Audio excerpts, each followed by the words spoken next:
142페이지에 중개대상물의 확인 설명서의 작성, 서명 및 날인, 교부, 보관. 제가 제목을 일부러 길게 적었어요. 동그라미 치면서 읽겠습니다. 작성 의무, 동그라미, 서명 및 날인 의무, 동그라미, 교부 의무, 동그라미, 보관 의무, 동그라미라 하겠어요.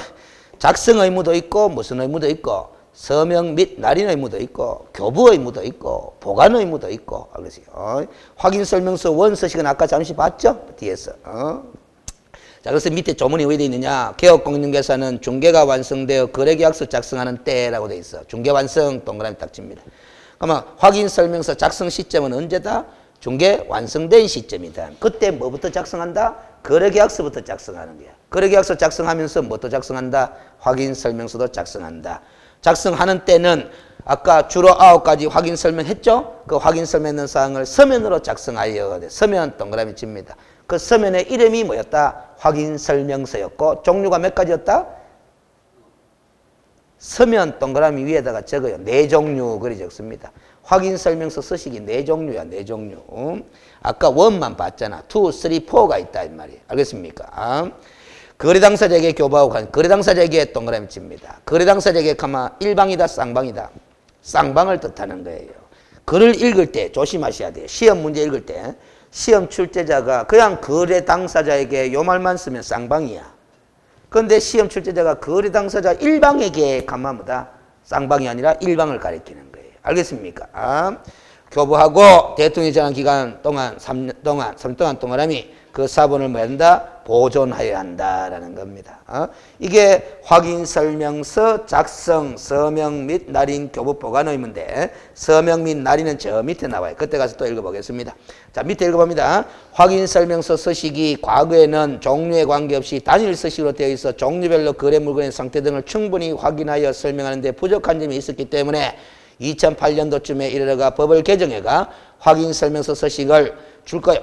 주거용 건축물, 비주거용 건축물, 토지, 임목광업재단, 공장재단인 경우로 중개대상물의 종류별로 뭐하였다? 세분하였다. 그래서 확인 설명서 서식이 몇 종류다?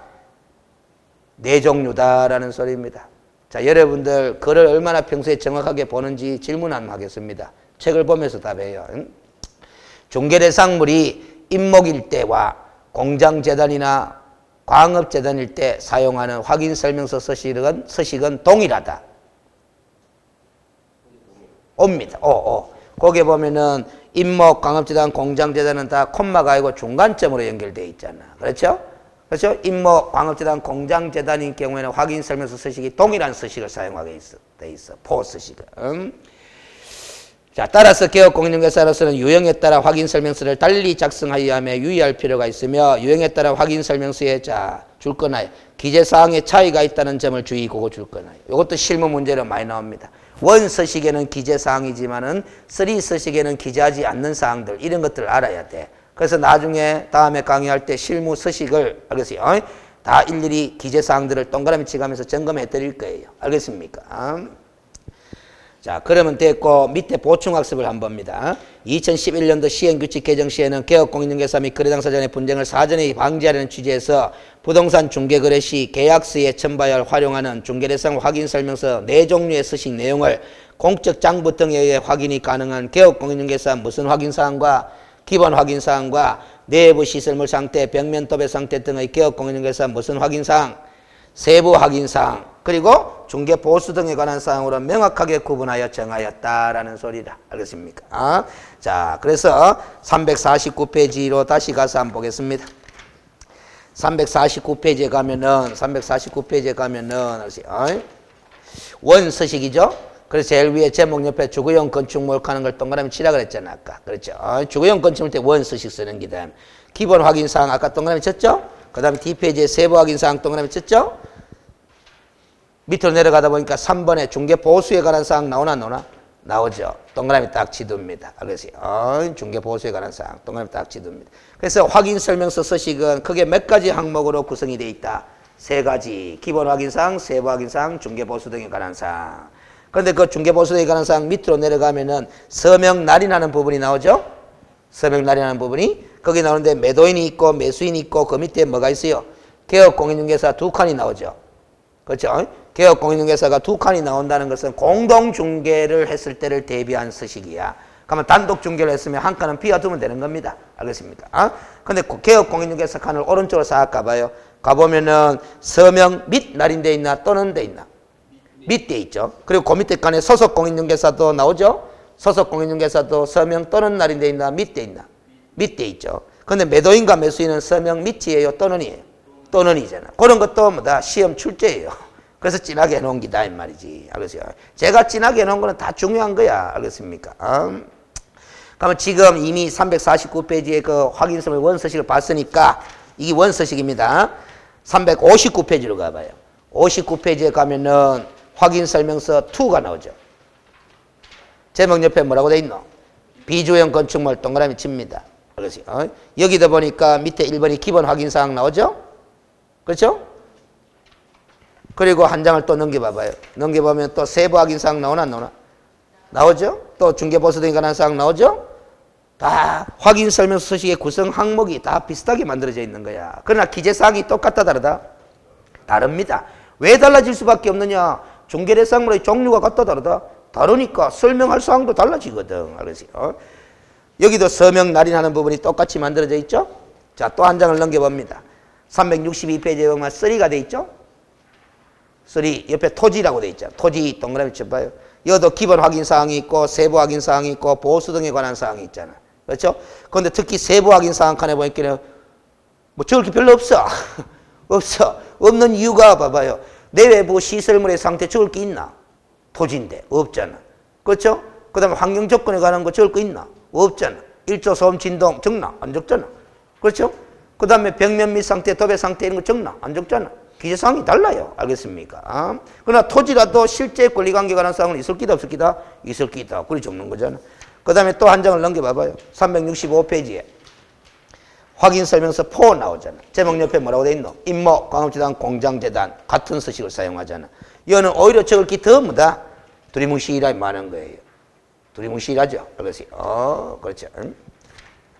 이런 거라. 알겠어요? 됐습니까? 됐는데 다시 몇 페이지로 되돌아가 버렸냐 하면은 요 페이지를 봅니다. 348페이지 봐봐요.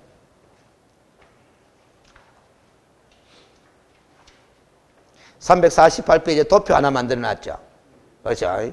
이 도표가 또 한 문제거리인 거야.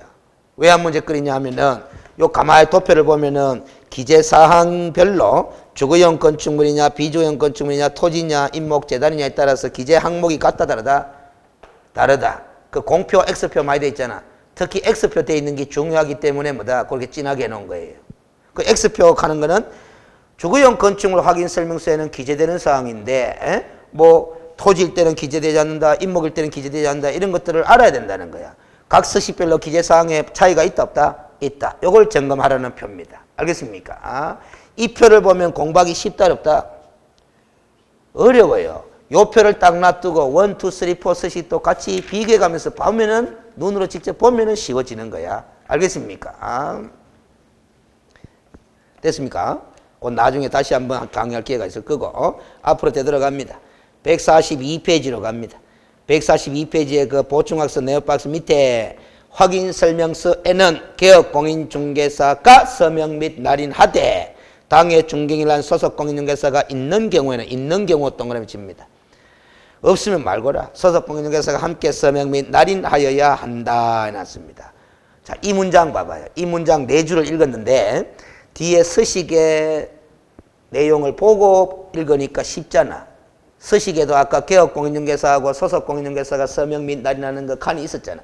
그걸 딱 보면 이 문장이 쉽잖아. 그렇죠? 근데 있는 경우를 제가 동그라미 친 거는 여기 이제 시험 출제 포인트인데 뭐냐면 개업공인중개사가 중개업무를 다 했어요. 소속공인중개사는 중개에 관여한 적이 있다 없다? 없다. 그러면 소속공인중개사 칸에는 비워두면 됩니다. 알겠어요? 그런데 중개업무를 소속공인중개사가 다 한 거야. 다 한 거야. 그러면 이 확인설명서 서식도 서명 및 날인을 누가 해야 된다? 개업공인중개사는 손도 안 댔지만은 중개에 관여한 적 없지만 개업공인중개사도 서명 및 날인하고 누구도 소속공인중개. 그게 당해 중개인을 한 소속공인중개사가 있잖아. 있으니까 그 있는 경우에만 함께 서명 및 날인하는 거야. 법은 고려되어 있습니다. 그런데 실무로 가면은 안 그렇다 그랬잖아. 실제로 실무 중개업소에 가보면은 소속공인중개사가 일을 다 했다 안 했다? 다 했다. 다 했는데 확인 설명서에 서명 및 날인은 누구만 하더라? 개업공인중개사만 하더라. 그러면 봐봐요. 소속공인중개사가 서명 및 날인 안 한 거잖아. 위반이 위반 아니에요. 위반이잖아. 무슨 정지? 자격정지잖아. 그렇죠? 그런데 아까 우리가 간주규정을 공부했잖아. 고용인의 업무상 책임 해가지고 간주규정. 소속공인중개사가 서명 및 날인 안 한 행위는 누가 서명 및 날인 안 한 것이나 마찬가지로 본다. 개업공인. 그럼 개업공인중개사 서명 및 날인 지는 했음에도 불구하고 소속공인중개사가 안 하는 바람에 자기가 서명 및 날인 안 하면 무슨 정지? 업무정지처분 받게 돼. 무슨 규정 때문에? 간주규정 때문에. 그 제가 볼 때는 지금 중개사무소에 흔하게 볼 수 있는 위반 사례라. 알겠어요? 그런데 뭐다? 단속이 제대로 안 되는 건 현실의 문제고. 알겠습니까? 그런 거다. 근데 이 자격정지 받고 업무정지 받으면 타격이 크다 안 크다? 크죠? 자격정지 기간 중에는 결격사유로서 중개업에 종사한다 뭐 한다? 뭐 한다? 딴 사무실에 취직도 뭐해? 업무정지 기간 중에 있는 개업공인중개사는 정지 기간에 일한다 뭐 한다? 뭐 한다? 하면은 등록 취소돼버려요. 절대적 등록 취소예요. 알겠습니까? 자, 그러면 됐고 143페이지에 기출문제 한번 풀어봐야 또 어떤 것들을 중요시 여기는지를 한번 알 수 있는 거죠. 틀린 것은 했는데 1번에 개업공인중개사가 중개를 의뢰받은 경우 중개대상물에 대한 확인 설명은 언제쯤에 해야 되는 거다? 중개가 완성되기 전에, 아까 중개 완성되기 전에 동그라미 쳤었잖아. 그렇죠? 이런 거 물어보는 거야. 법은 봐봐요. 이런 것도 중요한 거죠. 해야 될 의무를 정해놨잖아, 법에서. 근데 그 의무를 아무 때나 이행하면 돼요. 이행해야 될 시기가 정해져 있으면 정해진 시기에 해야 돼요. 정해진 시기에 해야 되는 거야. 그 확인 설명을 하기만 하면 된다 이렇게 생각하면 안 되잖아. 그러니까 중개가 완성되기 전에 해야 한다 이런 걸 물어보는 거야. 2번 중개대상물에 대한 확인 설명은 당해 중개대상물에 대한 권리를 누구한테? 취득하고자 하는 중개인에게 해야 된다. 이전하고자 하는 중개인에게는 설명할 의무 있다 없다? 없다라는 소리입니다. 당연히 없죠. 알겠습니까? 이런 걸 이전이라고 글자 바꿔보면 X1이 되는 거단 말이지. 3번 개업공인중개사는 중개가 완성되어 거래계약 작성할 때는 확인 설명서라는 걸 작성해가 거래 당사자에게 교부할 의무 있다 없다? 있다. 이건 간단하죠. 4번 소정의 보수를 지급하지 아니하였다고 해서 개업공인중개사의 확인 설명의 위반에 따른 손해배상 책임이 당연히 소멸되는 것이 아니다. 무상중개의 경우에도 확인 설명해야 되고 그 확인 설명 의무 위반에 따른 손해배상 의무가 소멸되는 것은 아니다. 그런 판례를 물어본 거잖아. 그렇죠? 5번에 주거용 건축물의 경우 겠어. 소음, 진동은 개업공인중개사가 확인하기 곤란하므로 확인 설명할 사항에 해당하지 않는다 해놨습니다. 소음, 진동 가능한 환경 조건에 관한 사항이죠. 확인 설명 사항의 범위에 들어간다 안 한다? 들어간다라는 소리입니다. 알겠습니까? 서식에도 기재하잖아. 알겠어요? 그런데 확인하기 곤란하므로 이렇게 그 말을 왜 적어줬겠어요? 그 쏘가 넘어가라고. 실제로 소음과 진동이 확인하기 쉽나 어렵나? 어렵잖아요. 알겠어요? 무슨 얘기죠? 이거는 현장 답사를 통해서 확인할 수밖에 없잖아. 근데 현장에 갔는 날은 소음도 없었어. 진동도 없었어. 근데 갔다 오고 나니까 그 다음날 소음도 심해. 알겠어요? 무슨 소리인지 알겠어요? 이런 경우 많잖아요. 알겠어요? 그래서 매수인한테 뭐 책임을 추궁당하는 그런 사람이 많다라는 소리입니다. 알겠습니까? 어떤 상가 임대차 계약을 체결할 때는 뭐다? 권리금을 많이 받기 위해서 어떻게 해요? 임차인이 권리금을 많이 받기 위해서 어떻게 해요? 가짜 손님 막 동원하잖아. 한 달 내도록. 알겠습니까? 무슨 소리야? 참. 가보니까 손님 바글바글 거리더라. 이 말이지. 알겠어요? 근데 나중에 새로운 임차인이 뭐다? 권리금까지 줘가지고 새로운 임차인가 들어가 영업하는데 손님이 없어. 알겠어요? 이게 왜 댕기고, 이 말이지. 알겠어요? 자, 그러면 됐고, 알았어요. 18절에 갑니다. 이제 거래계약서의 작성 등에 관한 주제로 넘어갑니다. 이제 법조문상의 확인 설명 의무 규정은 끝났어. 간단합니다. 알겠어요. 거래상, 개업공인중개사가 중개 의뢰받은 때는 의뢰받은 그 중개대상물에 대한 거래상 중요사항으로 볼 수 있는 주로 9가지 사항을 공부상 확인이나 현장 답사의 확인이나 필요에 따라서 자료 제출 요구에 의한 확인 방법 등으로 확인을 해가지고 권리를 취득하고자 하는 의뢰인에게 뭐다? 선량한 관리자의 주임에 따라서 성실 정확하게 설명도 하고 설명할 때는 뭐 각종 공부를 보여주면서 제시하면서 설명을 하라라는 겁니다. 그래가 거래계약이 다 체결되면 중개가 완성된 거잖아. 매매계약이 체결되면 중개가 완성된 거잖아. 그때는 거래계약서를 작성하면서 확인 설명했는 내용을 다시 증거서면으로 확인 설명서라는 서식으로 작성을 해가 서명 및 날인한 다음에 거래 당사자 쌍방에게 교부하고 그 사본을 몇 년간, 3년간 보존해라 하는 게 확인 설명 의무에 관한 법 규정이야. 전체 아웃라인이 그렇잖아요.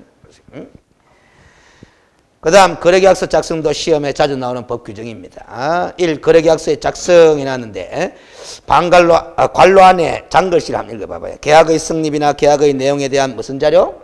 입증 자료에 나왔습니다. 자, 제가 이까지 왜 적어놨느냐 하면은 이 질문하면은 답을 안 해서 그래요. 계약서는 와 작성합니까? 이리 물으면 계약서는 매매계약서, 임대차 계약서는 왜 작성합니까? 이리 물으면 말을 뭐해요. 그렇지?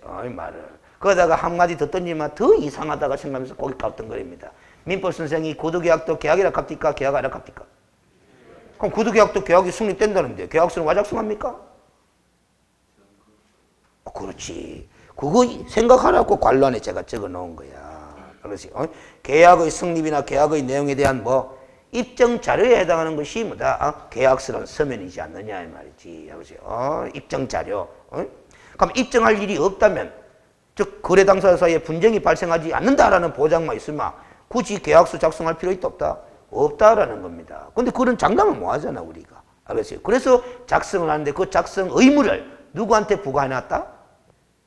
거래 당사자한테 작성하라 소리 안 해놓고 중개한 개업 공인중개사한테 작성 의무를 부과해 놓은 거야. 알겠습니까? 개업 공인중개사한테. 그래서 거래 당사자가 거래계약서를 제대로 작성할 능력이 있다 없다? 없지 않느냐 말. 그 중개를 했으니까 그 중개에 대한 책임으로서 거래계약서를 작성 교부해 줘라라는 소리입니다. 그러면 개업 공인중개사는 거래계약서 작성을 제대로 할 줄 알아야 된다 몰라야 된다? 알아야 된다. 그럼 작성한다 칩시다. 여러분들이 이제 개업 공인중개사 계약 작성한다 칩시다. 제일 먼저 뭐가 해결돼야 되겠습니까? 응? 저는 그거부터 시키면 안 돼요. 꼭 사용해야 되는 서식이, 꼭 사용해야 되는 양식이 정해진 양식이 있나 없나 이거부터 알아봐야 된다 안 알아봐야 된다? 알아봐야 된다 이 말이지. 알겠습니까? 그러면 양식이 정해졌든 안 정해졌든 알겠어요. 이제 양식의 문제는 해결되다 치고 알겠어요. 치고 그러면 양식이 나왔잖아. 무슨 정의가 있을 거 아닙니까? 이 안에 기재 내용 무엇을 기재해야 될 거냐, 어떤 것들을 기재해야 되느냐, 꼭 적어내야 될 사항이 뭐냐라는 거야. 이게 중요한 거 아닙니까? 그 중에 하나가 뭐다? 목적물이 뭐냐라는 거잖아. 대상 물건의 표시 하면서 적어놓는 거잖아. 알겠습니까? 이 기재 내용이 뭐냐? 그 다음에 궁금한 게 뭐예요? 기재 내용이 이제 다 해결됐어. 어떤 걸 적어내야 한다 하는 거 다 해결됐어. 그 다음에 뭐예요? 그것도 기재 내용이거든. 기재 내용이 다 해결됐어. 그럼 뭐가 또 궁금해요? 기재 내용 알만 많어. 알만 많어. 이런 거 적어내야 한다, 저런 거 적어내야 한다, 목적물 적어내야 한다 하는 거 다 알아. 당사자 인적사항 적어내야 한다, 그건 다 알았어. 다 알았는데 펜트 들고 이제 적어내야 될 거 아닙니까? 펜트 들고 쓰지를 뭐해. 아니, 펜트 들고 쓰지를 뭐해. 무슨 소리인지 아세요? 무슨 표현으로 어떻게 적어야 될지, 목적물을 어떻게 적을까요? 목적물을 어떻게 적을까요? 그래. 이걸 모르는 거야. 이거는 시험 문제 물어본다, 안 물어본다? 안 물어보는 거야. 그건 나중에 선배한테 물어봐. 알겠습니까? 무슨 이야기죠? 근데 실제로는 그런 게 중요하단 말이죠. 일단은 세 가지가 해결이 돼야 돼. 서식이 해결돼야 되고, 둘째가 기재 내용이 해야 되고, 그 다음에 셋째가 기재 요령 내지 방법. 이게 해결돼야 되는 거다라는 겁니다. 이거 세 가지 해결 다 돼보면 작성 다 하게 되는 거지 알겠어요? 어느 것이 제일 힘들다? 이게 제일 힘들어요, 이게. 근데 이게 다행히 시험에는 안 나와. 근데 이거는 기재 요령 방법은 알았어요? 무슨 과목을 잘 알면은 자연스럽게 몇 번 써보면 해결된다. 민법이야, 민법. 여러분들 이게 매매 계약서라고 쳐봐요. 그럼 여러분들 민법 공부하면서 매매 계약 공부한다 하거든? 하면은 매도인의 권리와 의무, 매수인의 권리와 의무 이런 거 공부한다 하거든. 그 공부했는 지식을 다 활용해가 매도인에게도 피해 안 가게끔, 매수인에게도 피해 안 가게끔 글씨 쓰면 되는 거잖아. 무슨 소리인지 아세요? 근데 일일이 글씨 펜트 들고 다 쓰려고 하니까 기재 내용을 다 쓰려고 하니까 편하다 불편하다? 그럼 정해진 양식이 있으면 좋을까 안 좋을까? 좋지. 알겠습니까? 인쇄된 양식이 있으면 좋을 거 아닙니까? 알겠어요? 공부해보자. 개업 공인중개사는 중개대상물에 관하여 뭐가 완성된 때? 중개가 완성된 때 동그라미. 거래계약서를 작성하여 거래 당사자에게 교부하고 쌍방에 교부하고 5년 동안 동그라미. 그 사본을 보존한다. 5년 동안 동그라미. 그렇지. 뒷페이지 갑니다. 그렇지. 그 보충학습은 지금 안 보셔도 됩니다. 요 말만 하고 갈게요. 소속 공인중개사도 거래계약서 작성할 수 있다 없다? 있다. 왜? 아마 중개 업무를 수행할 수 있는 자는 아니냐. 그러나 작성 의무는 있다 없다? 없다라는 거죠. 아까 확인 설명서하고 똑같아. 그렇지. 그런데 내역박스 밑에 봐봐요. 개업공인중개사는 거래계약서를 작성하는 때는 거래금액 등 거래 내용을 거짓으로 기재하거나 서로 다른 둘 이상의 계약서를 작성해서는 된다 안 된다? 안 된다. 지극히 상식적인 규정이겠죠. 이중계약서 작성하지 말아라 이 소리잖아. 그렇죠. 이중계약서 작성하지 말아라 이 소리잖아. 그렇죠. 그러면 실무에서는 이중계약서 합니까? 다운계약서 합니까? 다운계약서, 업계약서 막 하잖아. 그러면 다운계약서, 업계약서 하는 게 결국 무슨 계약서다? 이중계약서 계약. 무슨 소리인지 알겠어요? 이중계약서. 그런데 개업공인중개사가 이중계약서 작성하면 등록이 지어질 수도 있거든요. 그거 봐봐. 관로안에 보면 위반 시 상대적 등록실 사유, 소속공인중개사가 이중계약 작성하면 자격정지 사유 그런 뜻이거든. 그러면 개업공인중개사는 등록이 지어질 수도 있는 사유라 해요. 그런데 실무에서는 개업공인중개사가 이중계약서 작성하는 것이 다반사다, 다반사이다.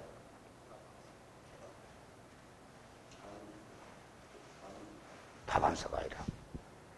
실무에서 다운계약서 작성한다 하는 거는 어떤 의미에서 다운계약서 작성한다 하면은 매도인과 매수인이 실제 매매 금액을 갖다가 얼마로 합의한다? 합의한다. 자, 1억으로 합의했다 칩시다. 그럼 매매계약서에 금액란에 1억 적어내야 될 거 아닙니까? 1억 적어놓으면 다운 아니죠? 실제로 개업공인중개사는 1억 적습니다. 1억 적습니다. 실제 그대로 적어요. 그리고 도장 찍어 교부해요. 그렇죠. 그럼 다운계약 작성은 있나 없나? 없어요. 그런데 왜 다운계약 작성 관행 자꾸 이런 말이 나오느냐 하면은 그럼 매매계약을 그렇게 1억으로 계약 작성했잖아? 했는데 매매계약 체결했으니까 실거래가 신고해야 되나? 해야 됩니다. 근데 실거래가 신고를 개업공인중개사가 원래 해야 되거든? 안 해버려. 안 해버려. 왜 안 해야 되느냐 하면은 실제로 중개를 해가 매매계약이 이루어졌음에도 불구하고 직거래한 걸로 만들어버리거든. 매도인과 매수인이 직접 매매계약 체결한 걸로 만들어버리거든. 그럼 매매계약서에는 개업공인중개사가 도장 찍는다 안 찍는다? 안 찍어버려요. 그럼 매도인과 매수인만 도장 찍어버려요. 계약서는 누가 작성해 주는데? 개업공인중개사 작성해 주는데. 알겠어요? 이게 직거래 형태가 되거든. 서류상으로 보면 직거래 형태가 돼. 그러면 우리 실거래가 신고 등에 관한 법률에 따르면 직거래를 했으면 실거래가 신고는 누가 해야 되느냐? 거래 당사자가 공동으로 해야 돼. 거래 당사자 스스로 실거래가 신고해야 돼. 알겠어요? 근데 실거래가 신고를 거래 당사자가 할 줄 안다 모른다? 모르거든. 모르거든. 그럼 어떻게 하느냐? 어차피 매수인은 등기를 해야 되나 안 된다? 해야 되잖아요? 그럼 법무사 사무실 직원 부른다 모른다? 불러. 그럼 법무사 사무실에서 뭘 해버린다? 실거래가 신고를 해버려요. 무슨 소리인지 알죠? 근데 실거래가 신고를 하면서 왜 해버린다? 금액을 다운해버려. 다운해버려. 알겠어요? 무슨 소리인지 알지? 세금 문제 때문에. 그 실거래가 신고는 거래 당사자로부터 위임을 받은 법무사 사무실에서 해버리는 거야. 알겠어요? 그러면 결국 봐봐요. 실거래가 신고는 7천으로 들어가 버린 거야. 6천으로 들어가 버리는 거야. 알겠어요? 그게 다운이 된다니까, 이게. 이런 식이 되는 게, 이게 이제 탈법적인 결과가 되는 거예요. 근데 실제 중개를 통해가 매매 계약이 이루어지는데도 불구하고 중개 거래한 형식을 만들지 않고 무슨 거래한 걸로? 직거래한 걸로 만들어버린다. 알겠어요? 그 대신에 뭐는 조금 깎아주고, 중개 보수 좀 깎아주고, 이러면 되죠. 그게 개업공인중개사 입장에서는 봐봐요. 중개 보수를 받을 수 있는 근거가 있나 없나? 없잖아. 직거래한 건데 뭔 중개 보수 받을 수 있는 근거가 있어요. 그러면 수입도 탈루가 돼버리잖아. 개업공인중개사 수입도 뭐다. 연매출도 떨어져. 뺄 수 있거든. 알겠어? 그럼 탈세가 일어나는 거야. 알겠어? 그 누구하고 짝짝꿍만 되면 되는 기다, 이거. 개업공인중개사하고 거래당사자하고 3자 합의만 돼버리면 끝나버리는 거야. 알겠어? 근데 이게 들통나면 다 다치는 거죠, 진짜. 다 다치는 거예요.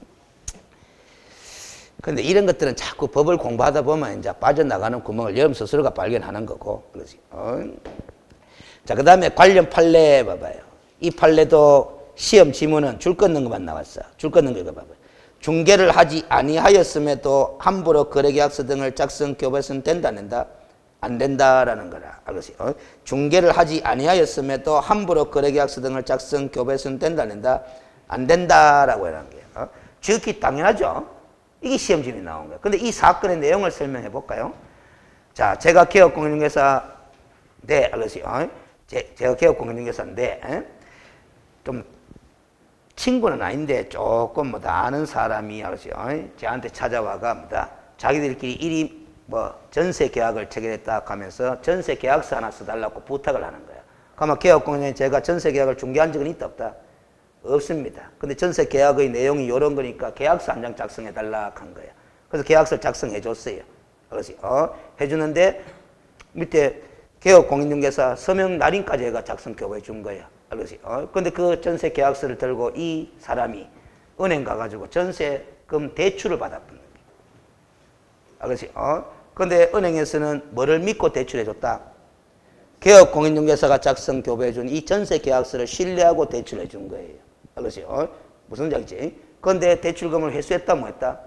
못했다라는 겁니다. 그럼 그 은행이 누구를 상대로? 개업공인중개사를 상대로 손해배상 청구 들어간 사건이야. 그러니까 사실관계를 조사해 보니까 개업공인중개사 실제 중개를 했는 사안이다, 안 했는 사안이다? 안 했는 사안이다. 중개하지도 않은 건에 대해서 함부로 거래계약서를 작성 교부해 주는 바람에 제3자인 은행에게 피해를 입혔다, 안 입혔다? 입혔다. 그 피해에 대해서는 손해배상 책임을 져야 된다, 져야 된다 하는 판결입니다, 이게.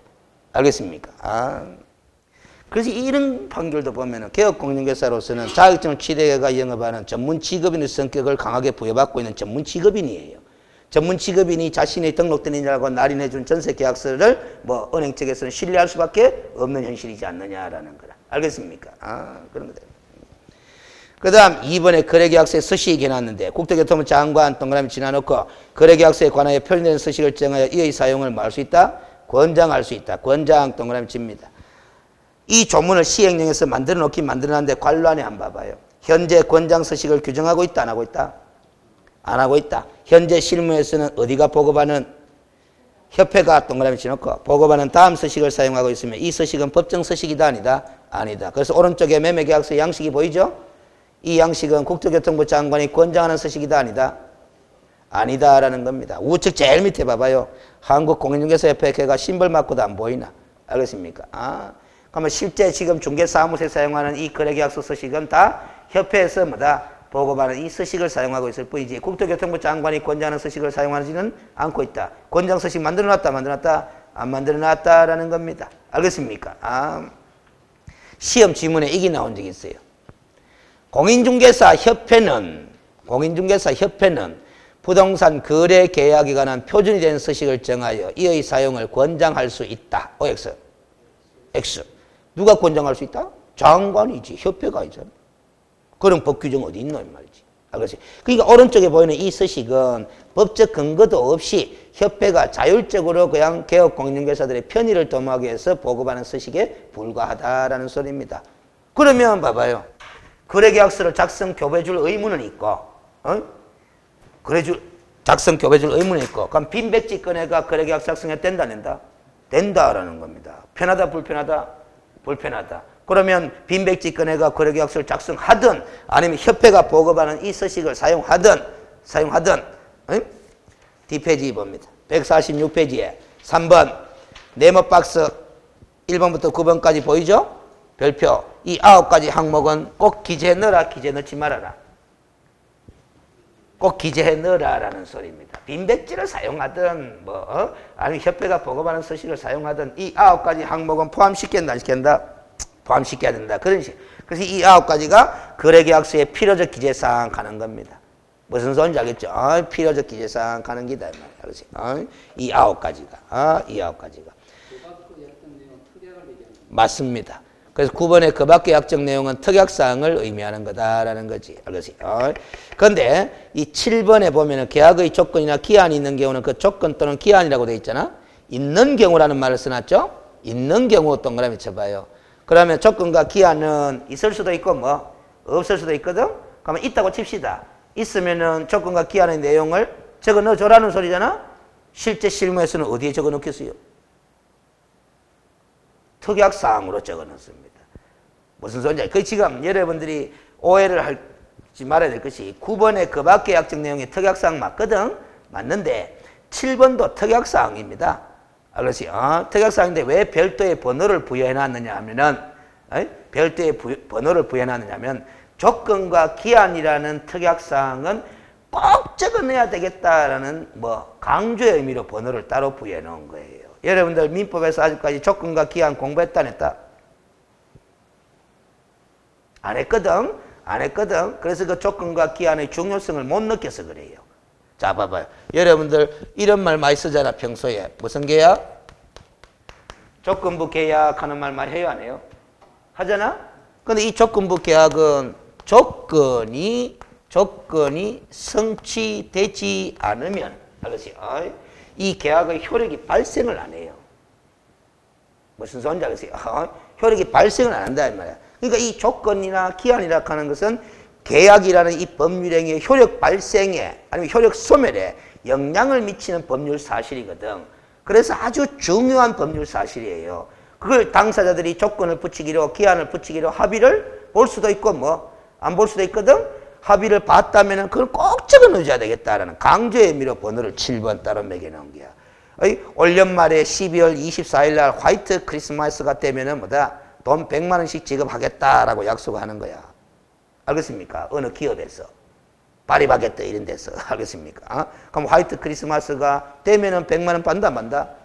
받지만은 화이트 크리스마스가 안 되면 100만 원 받나, 못 받나? 못 받는. 그런 게 조건부 행위거든. 알겠어요? 상당히 중요한 거예요. 조건의 성취라는 것이. 알겠어요? 그 당사자들이 붙일 수도 있고, 뭐, 못 붙일 수도, 안 붙일 수도 있는 기다. 붙이기로 합의 봤다면은 꼭 적어 넣어줘라라는 강조의 의미가 있는 기다. 알겠어요? 실무에서는 특약사항란에 적어 넣으면 됩니다.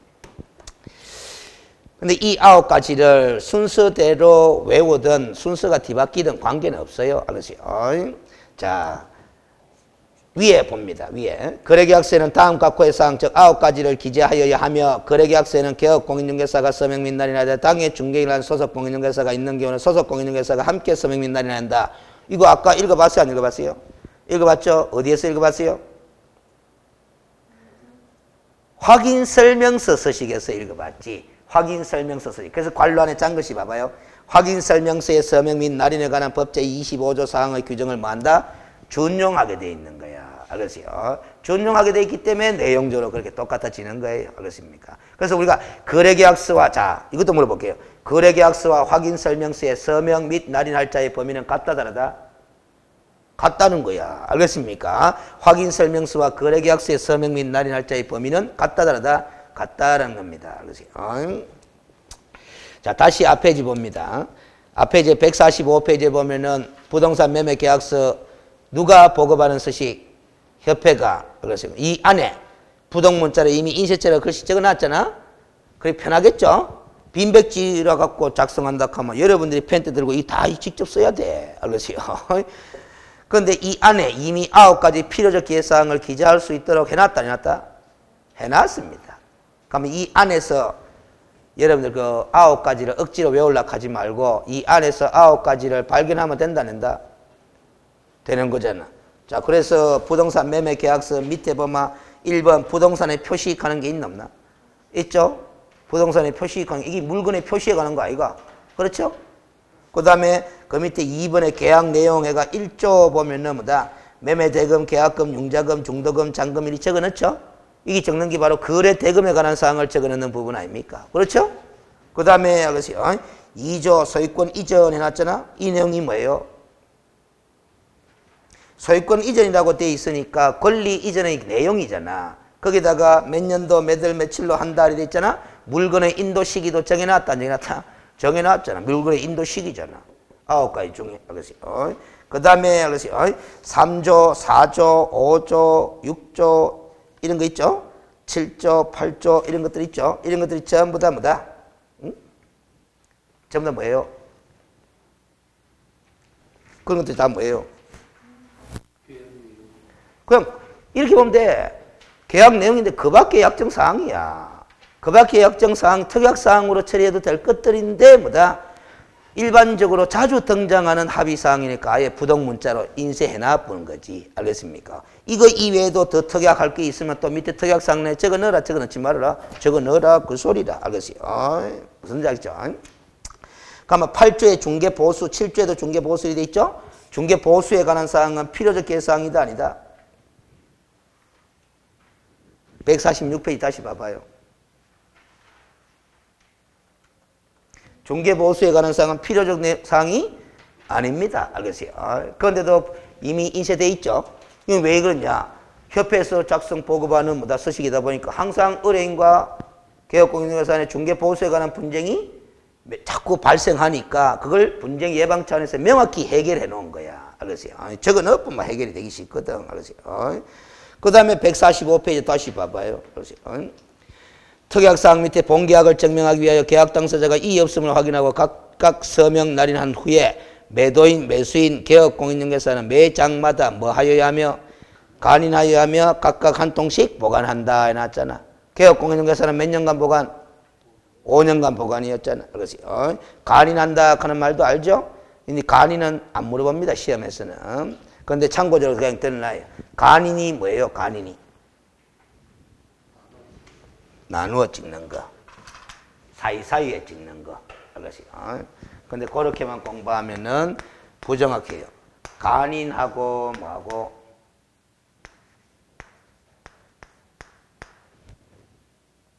대조인 하는 거하고 또 달라요.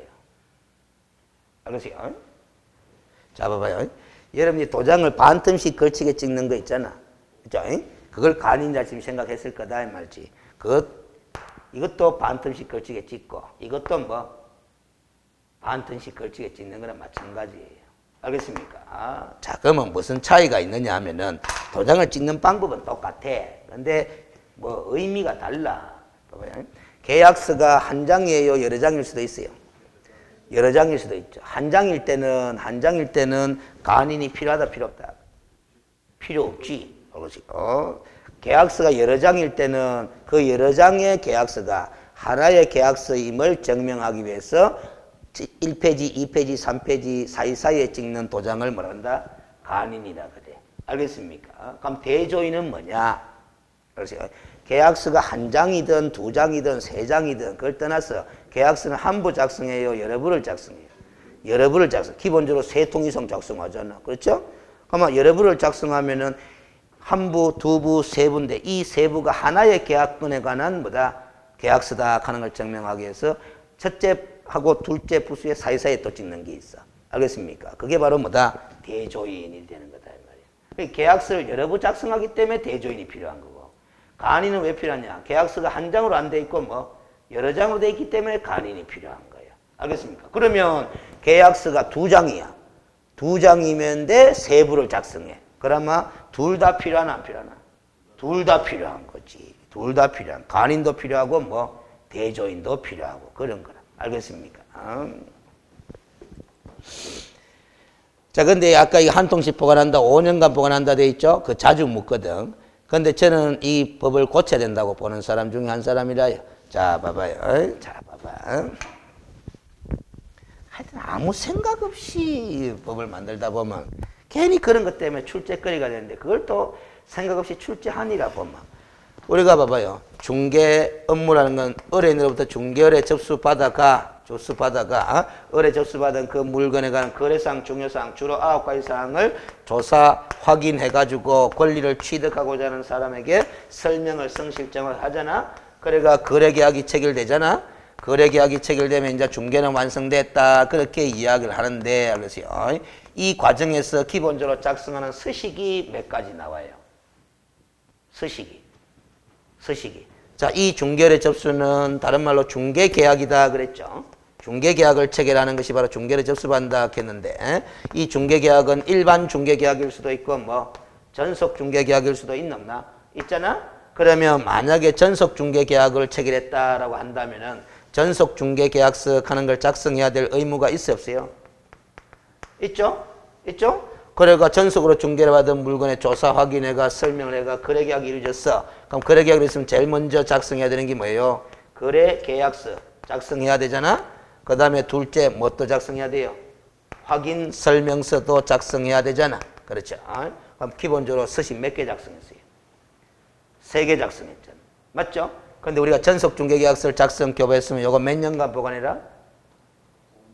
3년간 보관해라. 벌써 다 까먹었잖아. 봐. 이해하는 것도 아닌데 다 까먹었잖아. 3년간 보관이야. 알겠습니까? 일반 중개계약 체결할 때는 일반 중개계약서의 작성을 요청할 수 있다 해놨고 요청받은 개업공인중개사가 일반 중개계약서를 작성하게 되면은 보관을 해주면 보관 기간에 관한 규정은 없다 이런 거 설명 다 해드렸어요. 그런데 전속 중개계약을 체결하면 전속 중개계약서를 의무적으로 사용해야 되고 몇 년간 보관? 3년간 보관이라 그랬어. 그런데 이제 거래계약이 체결되면 거래계약서 작성해야 되잖아? 몇 년간 보관이에요? 5년간 보관이죠? 확인설명서 몇 년간 보관이었어요? 3년간 보관이었거든? 그런데 이 세 가지 서식이 하나의 중개권에 관련해서 나온 서식이잖아. 그럼 여러분들이 중개가 마무리되고 나면 이제 서류를 보관해가 보관할 때 철회가 보관하나 따로따로 보관하나? 철회가 뭐 파일에 집어넣든지 클립을 하든지 알겠습니까? 철회가 보관하는데 그러면 요거 세 개를 갖다가 철회가 딱 보관하다가 3년 지나고 나면 이거는 보관이 끝났으니 체압부고 이것도 체압부고 이거 앞으로 2년 더 남았고 놔두고 그러나 한꺼번에 폐기하든지 한꺼번에 다 보관을 그려야 될 거 아닙니까? 그러면 이 보관 기간이 다 동일해야 되나 달라야 되나? 동일해야 되는 거야 이게. 3년을 하든 5년을 하든 그게 중요한 게 아니고 동일하게 가야 되는 게 맞다 이 말. 그런데 두 개는 3년이고 한 개는 뭐 5년. 합리적이다 불합리적이다? 불합리적이다라는 겁니다. 알겠습니까? 그러니까 저것도 3년이고 이것도 3년인데 여기 5년이잖아? 요거 잘 물어보는 거예요. 요거 5년을 또 몇 년으로 바꿔보가? 3년으로. 근데 이런 거는 요즘 물으면 다 맞췄습니다. 알겠지? 그래. 자, 그러면 됐고, 146페이지에, 알겠지? 문제를 풀어봅시다. 알겠지? 거래계약서의 작성에 관한 설명 틀린 것을 했는데, 1. 개업공인중개사는 중개대상물에 관하여 중개가 완성된 때는 거래계약서를 작성하여 거래당사자에게 교부한다. 거래계약서는 언제 작성한다? 중개가 완성된 때. 그렇지? 중개가 완성된 때. 맞죠? 그렇지? 오다입니다. 자, 여기서 또 변형된 문제 하나 볼게요. 지금 중개가 완성된 때가 이때잖아? 이때 작성하는 서식이 벌써 몇 개고? 2개잖아요. 그럼 요걸 쌍방에게 다 교부하나? 일방에게만 교부하나? 이것도 쌍방에 교부, 이것도 쌍방에 교부잖아요. 맞죠? 근데 나중에 다음 주쯤에 공부하기 싶으네. 이거 2개를 같이 교부하면서 한 개 더 교부를 해야 돼요. 보정관계증서 사본을 교부를 해야 돼. 알겠지? 그 무슨 소리냐면은 개업공인중개사는 업무 개시 전까지 보정 설정하도록 돼 있잖아. 그러니까 보정 설정 방법이 협회 공제 가입하든지 보정보험에 가입하든지 공탁하든지 이 세 가지 중에 하나거든. 그러면 이제 대부분이 공제 가입을 한단 말이죠. 그러면 사무실 내에 공제증서 원본이 게시돼 있다 안 돼 있다? 게시돼 있습니다. 그 공제증서 사본을 같이 교부해야 돼. 알겠어요? 교부할 때는 우리 개업공인중개사 사무소에는 협회에서 실시하는 공제 보증금 1억 원이 가입되어 있으니까 1억 원 범위 내에서는 의뢰인의 손해배상 책임을 보장해 드립니다. 라고 보증관계증서 사본을 같이 교부해야 돼. 그러면 중개 완성 시점에 교부하는 서식은 몇 개다? 3개다라는 소리입니다. 이것도 시험 문제 나온 적이 있지. 그러니까 네모박스 안에 알겠어요? 기억, 니은, 티건, 리얼, 미음 이렇게 해가지고 개업공인중개사가 작성해가 의뢰인한테 교부하는 서면들 여러 개를 적어놓고 중개 완성 시에 거래 당사자 쌍방에게 교부하는 서면은 모두 몇 개인가? 알겠어요? 무슨 소리인지 알겠죠? 요거는 쌍방에게 교부하나 일방에게 교부하나? 쌍방에게 교부하나 일방에게 교부하나? 의뢰인한테만 교부하니까 일방에게 교부하는 거죠. 알겠습니까? 이거는 쌍방에게 교부하는 거잖아. 그렇지? 무슨 소리인지 알겠지? 그리고 이거는 중개 완성 시에 교부하나, 중개 의뢰 접수 시에 교부하나. 중개 접수 시에 교부하나. 교부하는 시점이 다른 거죠. 알겠지? 그런 게 되는 거예요. 이런 식으로 법을 물어보는 게 되는 거예요. 그 다음, 146페이지에 2번 지문. 개업공인중개사는 거래계약서에 뭐 해야 된다? 서명 및 날인해야 된다. 안 하면 무슨 정지다? 업무정지 사유. 3번 국토교통부 장관은 개업공인중개사가 작성하는 거래계약서에 표현된 서식을 정하여 그 사용을 뭐 할 수 있으나 권장할 수 있으나 공인중개사 법령에는 그 별지 서식이 정해져 있다 안 정해져 있다? 안 정해져 있다. 그럼 아까 받는 매매계약서는 무슨 서식이냐? 이리 물으면 협회가 그냥 보급하는 서식이다 이렇게 하면 되고. 4번 물건의 인도 일시. 물건의 인도 일시는 거래계약서에 기재할 사항에 들어간다 안 한다? 들어간다. 필요적 기재사항 9가지 중에 하나다. 5번 확인설명서 교부일자는 거래계약서에 기재할 사항이다 아니다? 기재할 사항이다. 그 위에 9가지에 8번에 적혀져 있잖아. 그렇죠? 그런데 봐봐. 이 문제에서 우리가 이 점도 발견할 수 있습니다. 거래계약서의 필요계상 9가지였잖아. 9가지를 싹 다 달달달달달 왜 안 나왔지만 이 시험 문제에서 몇 개만 물어보더라. 2개만 물어봐. 물건의 인도일시하고 확인서면서 교부일자 2개 물어봤네. 그렇죠. 그 9가지 외운다고 외웠는데 2개 빼고 나머지 7개는 기억나는데 2개가 기억 안 나. 그럼 또 언제? 그 무슨 소리인지 알겠어요? 그러니까 시험 문제라는 거 예상치 못하는 것이 우리가 9가지를 다 외웠잖아. 외웠는데 제일 기쁠 때가 언제예요? 제일 다음 중 거래계약서의 필요계사항이 아닌 것은 그냥 가려내라는 거죠. 그럼 9가지 아닌 걸 찾아내라 이 소리죠. 이렇게 내면 제일 기뻐. 딱 우리가 공부한 스타일대로 딱 보면 되니까. 그런데 9가지 시커멓게 하는데 그 9가지 중에 어느 걸 물어볼지를 모르는 거야. 알았지? 이런 식으로 내는 이유가 바로 골고루 출제하기 위해서 그런 거예요. 골고루. 알았지? 골고루 출제하기 위해서 이렇게 내는 기다. 그런데 그 위에 9가지도 8번을 제가 진하게 고딕체로 해놨잖아. 그거 왜 난 줄 알아요? 저는 이렇게 설명합니다. 자, 봐봐요. 이 거래계약서 안에 기재 내용이라는 것은 자, 누구의 의사표시, 누구의 의사표시가 기재 내용으로 들어가는 거다. 옳지. 거래 당사자. 거래 매도인과 매수인, 임대인과 임대, 거래 당사자. 왜냐하면 계약이라는 게 거래 당사자 간의 의사표시의 합치가 거래계약인데 그럼 거래계약서 안에 기재될 내용은 누구의 의사가 담겨지는 거다? 거래 당사자의 의사가 담겨지는 거죠. 그렇죠? 거래 당사자의 의사표시가 담겨지는 거야. 문자로 담겨지는 거다. 그런데 지금 이 9가지 잘 보마. 1번부터 9번까지 중에 거래 당사자의 의사표시가 아닌 이물질이 하나 특기 들어가 있어. 그게 뭐예요? 거래 당사자의 의사라고 볼 수 없는 사항이 한 개 들어가 있잖아. 아니지. 물건의 표시도 당사자가 합의한 내용이죠. 이 집에 대해서 매매하기로 하자. 저 집에 대해서 매매하기로 하자. 그 목적물에 대해서도 당사자가 합의하는 거잖아요. 그렇지? 8번 확인설명서 교부한 날짜잖아. 확인설명서 누가 작성해요? 개업공인중개사가. 그 교부도 누가 해요? 개업공인중개사가. 그 교부한 날짜 누구한테 교부해요? 거래 당사자 쌍방에게 교부하는 거잖아. 그 교부한 날짜는 거래 당사자가 합의한 내용이 아니야. 그런데 그게 거래계약서에 퀵 들어가게 돼 있다 이 말이에요. 그렇습니까? 이 이물질인 거예요. 이물질. 그러니까 우리가 제 같은 사람들은 공부를 좀 했는 사람들은 이거 9가지 안 외워도 이물질이다 하는 거 대만 알아버려요. 알겠습니까? 거래계약서에 이걸 왜 적어놓지? 이게 궁금해져 본다고. 그럼 우리 같은 사람은 어떻게 공부하느냐? 왜 이걸 법 만든 사람이 거래계약서에 적어 넣을 필요도 없는 걸 왜 필요적 기회사항으로 8번을 적어 넣었을까? 이게 궁금한 거야. 그러니까 그 이유를 이제 여기저기 자료를 찾아가 공부를 하는 거예요. 해보면은 잘 들어요. 저는 역사적으로 강의를 많이 하는데 옛날 법에는 8번이 있었다 없었다? 없었다. 아마 8번 빼고 8가지만 필요적 기회사항이었어요. 옛날 법에는. 그런데 중간에 법이 개정되면서 8번이 끼 들어왔다라는 거죠. 그것도 이물질이. 왜 끼 들어왔겠냐. 뭔가 특별한 이유가 있었어요. 그 이유를 조사해 보니까 이런 거야 결국. 자 봐봐요. 실무에서 거래계약이 체결됐으면 개업공인중개사는 뭘 작성해 주는데 매매계약서, 임대차계약서를 작성해 주는데 법에서는 확인설명서를 같이 작성 교부해줘도 돼 있잖아. 근데 실무에서는 작성 교부를 안 해줘. 안 해주는 개업공인중개사가 많더라라는 겁니다. 알겠어요? 왜냐? 첫째는 거래 당사자가 확인설명서 작성 제도가 있다 하는 거 안다 모른다? 모르는 거야. 받아갈 생각도 안 하는 거야. 매도인과 매수인은 뭐만 받아갈 생각한다? 거래계약서만 받아가면 족하다 이 생각하는 사람들이 많은 거야. 근데 법은 확인설명서도 같이 작성 교부해주라고 해놨는데도 개업공인중개사들이 교부한다 안 한다? 안 하는 거야. 교부하고 싶다 안 하고 싶다?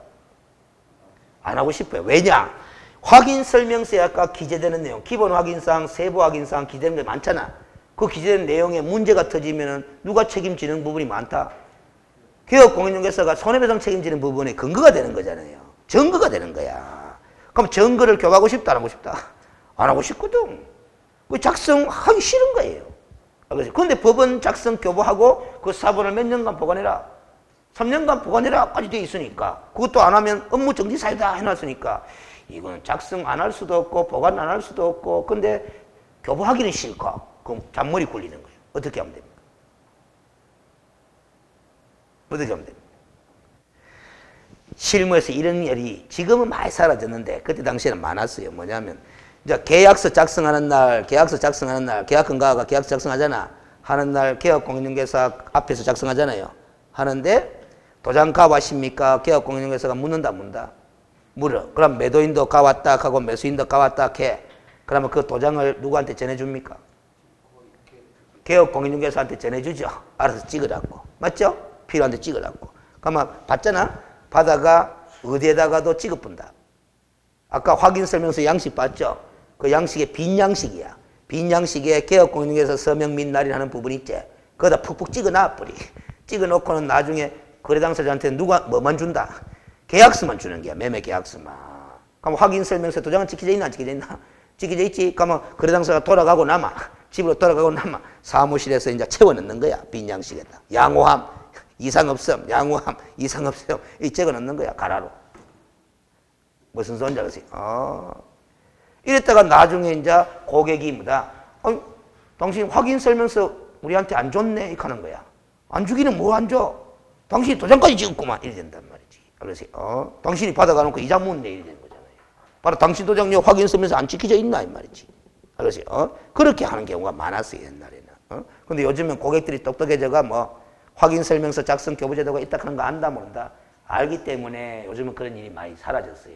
그런 옛날에 그런 현상 때문에 거래 계약서에 확인설명서 작성 교반 날짜를 꼭 적어 놓도록 하라는 거야. 그러면 매매 계약서를 받아가면서 거래 계약서를 받아가면서 읽어보면 뭐 작성 교반 날짜가 적혀져 있거든. 근데 자기는 받아갔다 안 받아갔다? 안 받아갔거든. 뭘 작성 교부해줬단 말이고 내놔라 이래 되니까 작성 교부가 생략되기가 어려운 거예요. 그래서 이 확인설명서 교부일자를 필요적 예상으로 집어넣어 놓은 겁니다. 알겠습니까? 그런 이유가 있는 사항이라서 이물질인데도 불구하고 그래서 5번 지문에 또 너가 물어보는 거야. 알겠어요? 그게 참 우리나라 사람은 알겠어요? 인감도장 갖고 매매계약서 찍는 거 아닙니까? 인감도장 중요하다 하는 거 아나 모르나? 인식글에 있잖아. 그런데 그 인감도장은 남이 찍게 한다. 희한한 사람들이라. 인감도장은 누가 스스로 찍어야 된다. 본인이 직접 스스로 찍어야 될 거 아닙니까? 내용을 읽어보고. 그렇죠? 그런데 우리가 은행 대출하러 갔기나 아니면 뭐 매매계약서 작성할 때 보면 도장을 자기가 직접 찍어요? 아니면 남조가 찍어요? 남조가 다 찍는 거야 이게. 그렇죠? 그 도장 건네받은 사람이 나쁜 마음 묻기만 뭐만 어디 되겠어요? 자칫하면 뭐 피해볼 수도 있는 거다 말이야. 무슨 소리인지 알죠? 도장을 남한테 주는 거는 하여튼 위험천만한 일이야. 그럼 찍을 일이 있으면 그래 가온나 내가 읽어보고 찍을 만하면 찍을게 이러면 되는 거잖아. 그렇지? 앞뒤가 안 맞는 행동들 한다.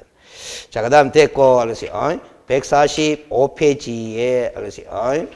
하고, 147페이지에 개업공인중개사 등의 기본 윤리라고 되어 있는데, 이 부분부터는 다음 시간에 하도록 하겠습니다. 그래서 다음 시간에는 이제 중개 보수까지 가면은, 그리고 검증까지 180페이지 정도까지 가면은 법령의 거의 80%가 끝나버려요. 그래서 그 양이 많지만 그 뒤에는 그 전부 다 제재 분류에 관한 거야. 그래서 페이지는 많지만은 여러분들이 특별히 지금 이해할 부분들이 별로 없어요. 그냥 외우는 사항들 구이거든. 그 정리만 해드립니다. 그 다음 주가 중요하고 그 다음 주 마지막 주가 또 중요합니다. 그렇지? 그거는 부동산 실거래가 신고 제도를 해야 되기 때문에. 자, 오늘은 여기까지 147페이지 하작하면 됩니다. 자, 마칩시다.